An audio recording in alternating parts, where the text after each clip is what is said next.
Friends, welcome to my YouTube channel. तो student, इसके अंदर हम यूनिट 2 जो हमारी चली हुई है, नेक्स्ट टॉपिक करेंगे हम हंसबर्ग अनसर्टेनिटी प्रिंसिपल। तो इसकी जरूरत क्यों पड़ी स्टूडेंट्स हंसबर्ग की?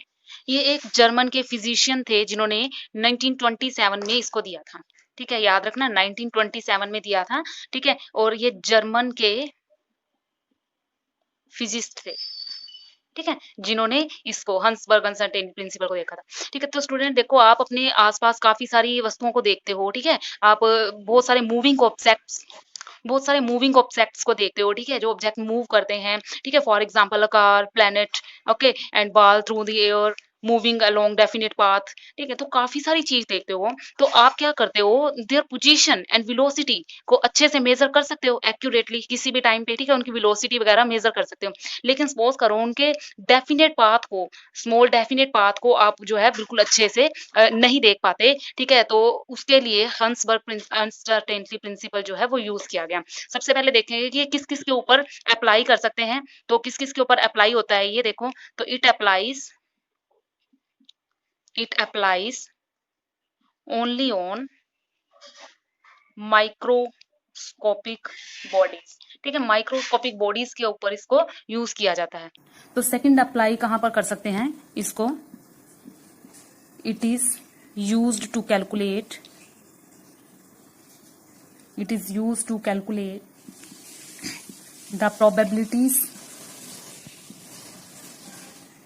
the probabilities for where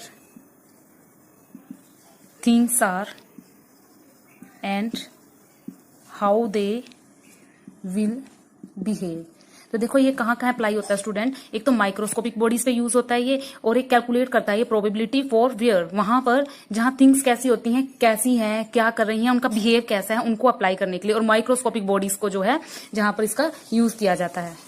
ठीक है, तो वहां पर इसका जो है यूज किया जाता है। बड़ी बड़ी चीजों की मूविंग तो हम देखते रहते हैं, उनकी मूविंग कैसे मूव कर रही है, उसकी किस तरह से काइनेटिक एनर्जी निकालनी है। लेकिन जो माइक्रोस्कोपिक बॉडीज होती हैं उनको हम एक्यूरेट वैल्यू जो है वो हम नहीं निकाल पाते। ठीक है, तो देखो इसकी जो डेफिनेशन है, डेफिनेशन क्या बनेगी? डेफिनेशन से क्लियर हो जाएगा आपको, कुछ भी नहीं है, छोटा सा प्रिंसिपल है ये। इट स्टेट दैट, क्या स्टेट करता है ये? It state that we can not measure the position को एक्स बोला है स्टूडेंट यहां पर, एंड मोमेंटम को पी बोला है, ऑफ द पार्टिकल सिमल्टेनियसली।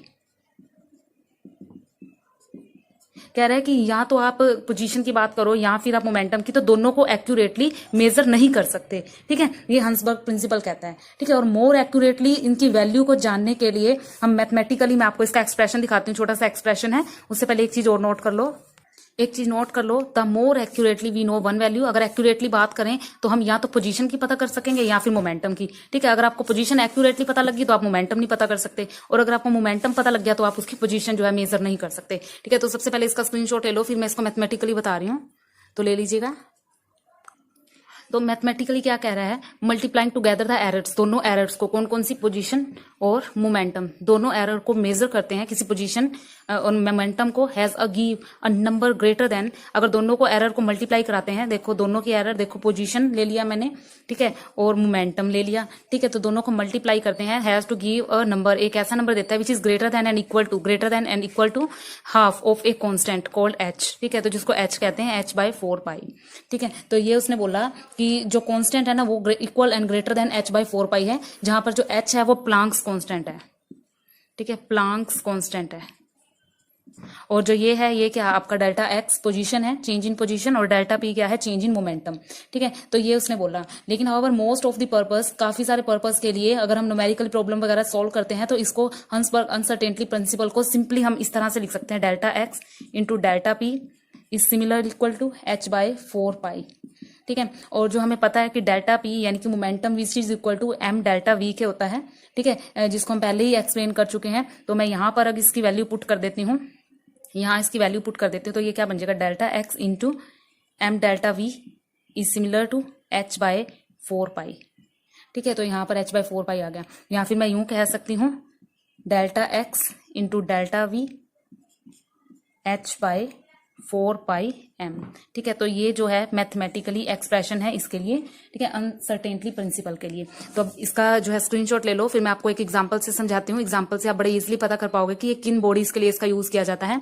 ठीक है, तो ये मैथमेटिकली है, इसका एक एग्जाम्पल लेते हैं।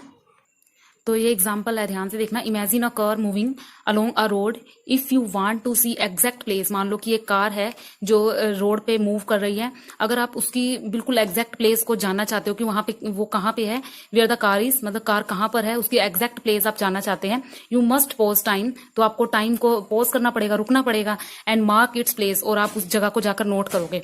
While you unopposed the time, जैसे ही आप टाइम को अनपोज करोगे तो you will know the speed of car.